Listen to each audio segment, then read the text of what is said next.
Hey man, say man, it's your boy Big Dreams. Welcome back to the channel. Before we carry on any further with this video, make sure y'all like, make sure y'all comment. Most importantly, make sure y'all subscribe and hit that post notification bell. Set it to all. We is back with another banging video, back with another reaction video. Man, and today, y'all see the screen, we are going to be reacting to Katt Williams' unfiltered message to Ali Siddiq. I don't know you. 7 p.m. in Brooklyn.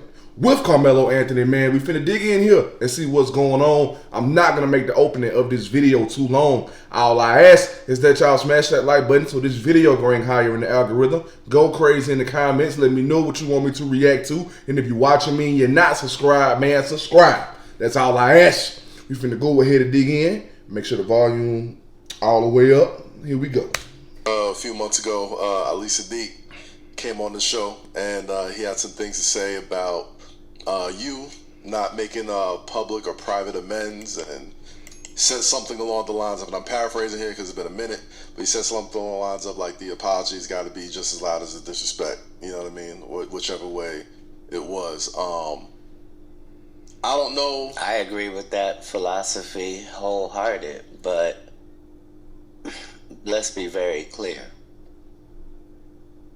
I just said I didn't remember the guy. So I said I don't know the guy, right? And then other comedians showed me pictures where I'm around the guy. He's in the same room as me. Mm-hmm. Maybe I'm too old. I feel like if I don't have your number and you don't have my number, we never exchanged numbers, then nigga, I don't know you. I feel like if we've never communicated or like... Okay, I feel that to a certain extent. But if I said that I didn't know you and clearly I've been around you, that was the only apology I could have made to the guy. Mm-hmm. And so I didn't have any amends that I was trying to make. So when it was suggested that he meet up with me, he was confused at why I was not going to be having no apologetic energy. Like, no, nigga, I'm not apologizing. On site is on site. Like, I'm the person being crossed in this situation, not vice versa. I'm not sure what he said, but whatever he said, it didn't involve me doing something to him or doing something against him or stepping outside of code. I'm not sure what he said the issue actually was, but I'm saying at the end of the day, you can't afford to be a comedian and be black and be short and be righteous and have me as a op, my nigga. It's counterproductive to your very existence. Not just because I'm him, but because you're not. And so how, I'm saying, I mean, I have nothing disrespectful to say about him because I don't know him like that. Like, as a comedian, I think he does a great job. He's a storyteller. I'm not gonna lie to y'all, bro. Me personally, I done watched a lot of sets with Ali Siddiq. I personally like him. I really personally like Ali Siddiq. This is just one of them situations. We gotta realize, ladies and gentlemen, that we dealing with Katt Williams. Katt Williams gonna say what he say and stand on what he say. That's probably one of the only people in the comedic world where they make a statement and they'll make that same statement over and over and over again. And look, it can even be about somebody. He can sit up here and say, hey, I feel this way about this person. And they cannot be there. He can be to that person's face 3 days later, hey, I feel this way about you, and it be the same thing that he said here. Like, Katt Williams just don't care. He gonna stand on whatever he say. And he's not necessarily wrong here, in my opinion. You know, some things can come off a little harsh because it's like, dang, it don't need to go that way. But at the end of the day, it's Katt Williams, bro. You gotta understand that. And when you make statements or even just talk about this man, bring his name up, be ready for what's gonna follow it. If you don't speak in the right way to him when it comes to him. 80 years old to be a storyteller. Like, nobody does that even brand of comedy. Like, I don't see, that's why it can't, most of these can never be legitimate beefs because I'm not an insecure person, like, I'm a quick to say I'm sorry type nigga. Like, I would never let a nigga fuck around and damage both of our energies. Are you kidding? Like, but by the same token, if you don't really like me because you can't be me, then my job is to make it better and better looking for you, boy. Because you probably at the club and I'm probably at the arena at your hometown. I'm probably selling 21,000 tickets where you live. You probably at the club still. You probably is barking outside of your lane. Nobody in the WNBA get to talk sideways to Melo. So why I'm gonna let these little rails and niggas that are whole different, these CBA niggas, why I'm gonna let them talk about what I got going on over here in the real league? It's weird. Like, to me, like, beef. I don't think it's a beef. And I'm just there is outside. not. You know what I mean? Like, there is not. It's all peace, beef guy. is beef. You know what I'm saying? And we gotta stop. That's why I said that to somebody on social media the other day. Stop using these type of words, man. The terminology. That's different. Beef is something.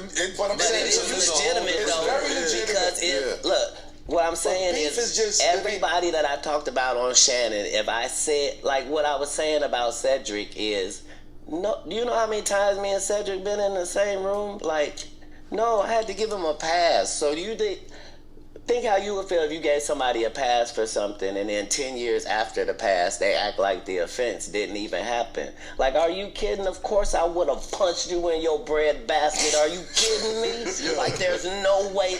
Like, so yeah, it do be legitimate beef, because if I say I don't like you, I mean that in the literal and the physical. But to me, I have that true issue, indeed. bro. True indeed. But the Ali shit, right? Only because he sat here.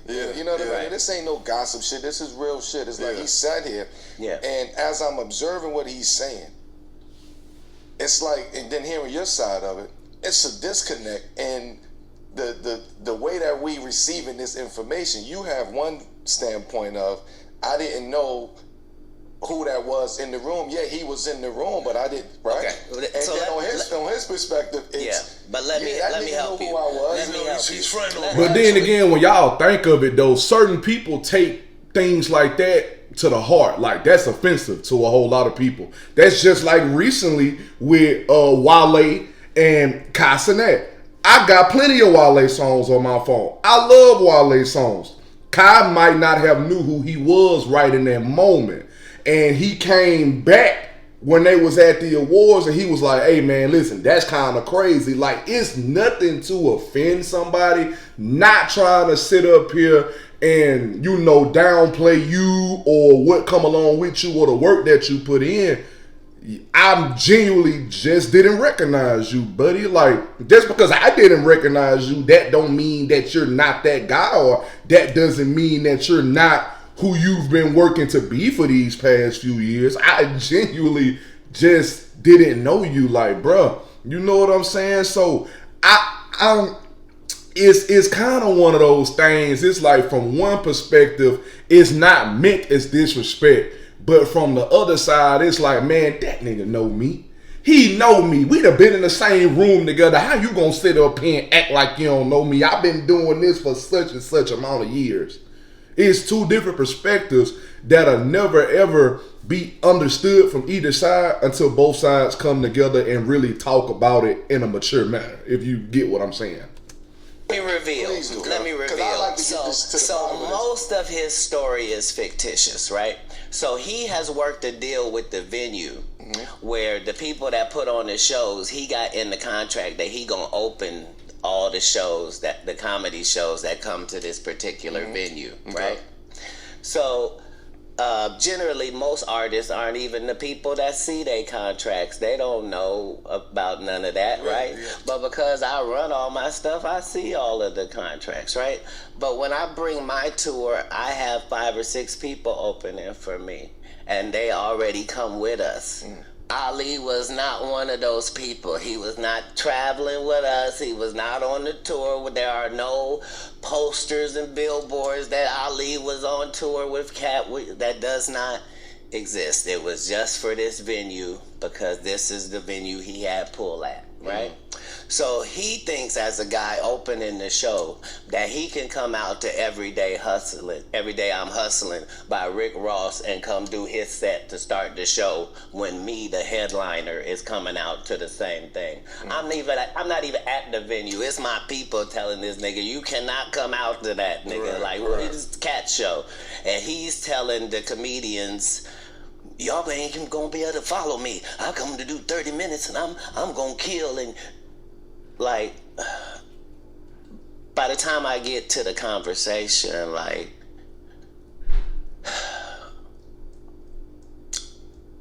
either Ali can perform or I can. You see how that's a no-brainer? Right. But because somebody did book him, maybe this is a money situation. So somebody get this man a check so that he didn't lose any money for coming out. I wouldn't want it to be that type of situation. So no matter how you break this is never me versus him. Like, he was never, like, that's why he can't tell you about any conversation he was having with me and how that's just not possible. Like, I already had the people on the tour that was on the tour already. This is just a stop in Houston. You moving how you moving, and it's coming from two different directions. But he's aware of both of those directions. He's not unaware. Is it salvageable? He told you himself there's nothing to salvage. Copy. I'm saying it would be different if we had a relationship and it went awry. We never had a relationship. He was on an opposition team. He's the enforcer for Bill Bellamy and D-Lay and Billy Sorrells. Because that's his squad. Because that's his squad, I'm over here. You dig? Right. And everybody understands that. So you drew the line. Hey, I didn't draw anything. Okay. But I will acknowledge the line at all times. Indeed. Like, there's no cards to play on me. There's no way for you to be in open competition with me and wanting to do harm to me when you know how important I am to this thing. And the fact that you're supposed to be that as well, it's unforgivable. Like, it's almost sacrilege. I mean, I get it. I totally understand. Well, you talking about balance? Because at the end of the day, he a trustee. As a nigga that go to jail, we don't give a fuck what the trustees say. They always talking. So how do you balance that, though? But you said balance. I just Only showed balance you. Equal balance, right? Left fist, right fist, same way he balances. It's another thing, though. You That said man knowing crazy, how important you boy. are to this, right? Why would you, like...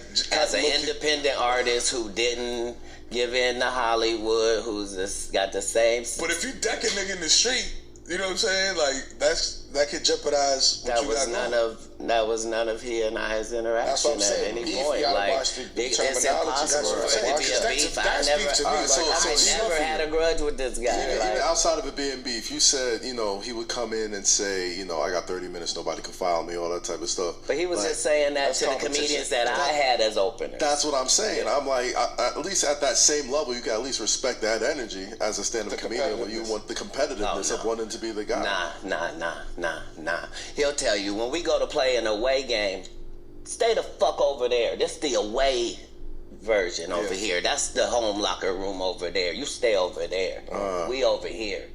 Right? Like, knock it off. We come through two different directions. This is an away game. How you finagled your way break that down for me for folks who may not. To get adjacent to my team, but you don't respect me as the leader and captain of the team, and you also disrespecting the rookies. Right. Like, knock it off. Where do you play? I feel what he's at the saying. Chicken Shack. I get what he's saying, y'all. In there. Go live that life. That's your real life. This is an arena. This Toyota Center we talking about. Knock it off. That man said this Toyota Center. I ain't gonna have the conversation. Hey, man. I'm a fan of both of y'all brothers. We tried. These guys. Not only did you try.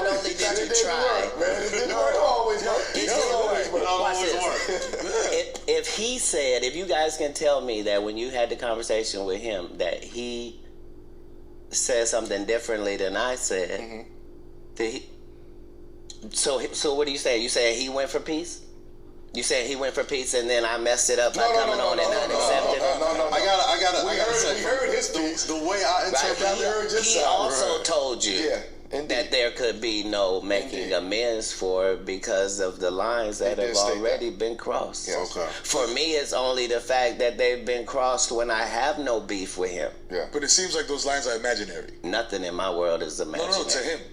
You know, or self-generated. Exactly, that's what I mean. Right, like, but I'm saying only one of us is trying to. I don't know, y'all. I feel like Katt and Ali need to sit down and have a talk, and I feel like Katt will be open to it.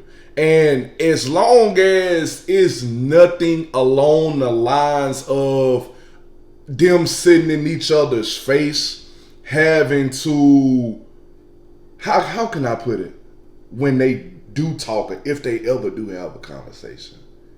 All right, as long as it's nothing along the lines of watch who you talking to because I'm the big dog type ish, because we already know how Katt Williams is, bro. And Ali Siddiq, bro, like he kind of sort of that person, bro. And y'all seen the segment when he was on there when he was stating how he felt like Ali Siddiq, bro, in my opinion, and I'm not even gonna just say him, bro. It can be somebody else. Like somebody sit up there and say, "Oh, I don't know you," and you got years in the game. You done winning, you done killed sets, you done had shows here, there. Y'all done been in the same room, and this dude still sitting up here acting like he don't know you or he haven't seen you. Like I can see in a way where that would ruffle some feathers. But still though, even when you feel that way, you can't allow those feelings when you express them to blow things out of proportion.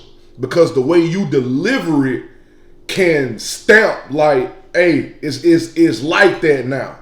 It's like that now. It's different if you come out there and you present it in a way where, I ain't gonna lie, he kind of made me feel some type of way when he said that, but I still respect them because he's pretty much one of the OGs in the game. He's one of the top dogs in the game. He's not to be messed with. Like, you know what I'm saying? You can express how you feel and still show respect to the other person. When you get to that point, and I'm not saying Ali did this, I'm just kind of speaking in general when I say this. When you express your feelings, and it's like, nah, I ain't gonna never talk to him. It ain't nothing that we can settle. We can never make amends with this, that, and the third. When you put that energy out there like that, and that person get that energy, it's like, okay, now this what it is. At first, I ain't meant it like that when I said I didn't know you. I was genuinely just saying I didn't know you. But since you put it like that, then it's like that now. So I can understand both sides with the way that they're explaining Ali Siddiq in his segment and how Katt Williams is also explaining from his side as well. I just feel like they need to come together one day in a setting and both sides just explain how they feel and at least try to make amends, bro, because they could probably end up working together at some point. And even if they don't work together, you still don't want to have no tension built up to where every time such and such name is brought up or every time y'all in the same room, y'all ain't got nothing good to say about each other or it's no comment or whatever the case may be, if y'all feel what I'm saying. Mentioned in the same sentence as the other. Me being talked about with Ali Siddiq does nothing for my credibility or anything. Right. Him being mentioned with me, though, somehow puts him in the conversation of greatness without needing 60 movies. He can have 0. Without having 50 network appearances, he can have 0. With 13 specials, he can have 6. And still be in this same conversation. It's for us to not allow that. And we do that by ignoring every episode of everything that he's on. That's why the numbers be so low. So you were saying enforcer. You got to born the knowledge, man. You got to born the knowledge. We tried, America. Listen, I try to complete the cipher, man. There was no times that Carmelo suited up to play the opposition team and was okay with the fact that tonight the other team wins. I agree with that. Mm-hmm. This is 101. This is ISO. I'm the greatest 101 ISO in the lanes I play in that ever existed, and I don't need nobody to validate. You can't broker peace. There must be a winner. There must be a loser. Don't be mad at me because I'm throwing my W up. Man, sorry. And then something else too, bro. Something else to acknowledge about Katt Williams, bro. When you come for Katt Williams, and this is even on the Shannon Sharp interview that they did, it's been about a year or so ago when they did that interview and it broke the internet with Katt Williams and Shannon Sharp, bro. Even when he was on there, bro, it's like, don't bring him up and then when he gets his chance to speak, thinks that he's going to take it easy on you. Katt Williams don't care. He's unfiltered. He's that person. He's not going to sit up here and say, I'm better than you and not give actual factuals. He's going to say, I'm better than you and give those actual factuals. Like, no, I got this amount of comedy specials on Netflix. I turned down this deal and was still straight. And I was able to move on to get this deal. I had this amount of tickets sold in this city. I was in his hometown and sold this amount of tickets. I have so and so opening up for me. Like, he's going to drop the actual factuals. He's not going to say, I'm better than you and leave out the actual factuals. No, he's gonna include those, bro. When he take his shots, he's shooting with a purpose. He's shooting with a purpose, bro. He's trying to do damage. That's the type of person Katt Williams is. I like it because at the end of the day, like, don't come for me and think that my response or me standing my ground is gonna be soft and settled. No. I'm going to match your energy. I'm just going to do it in a more calm way to show you that you don't get up under my skin.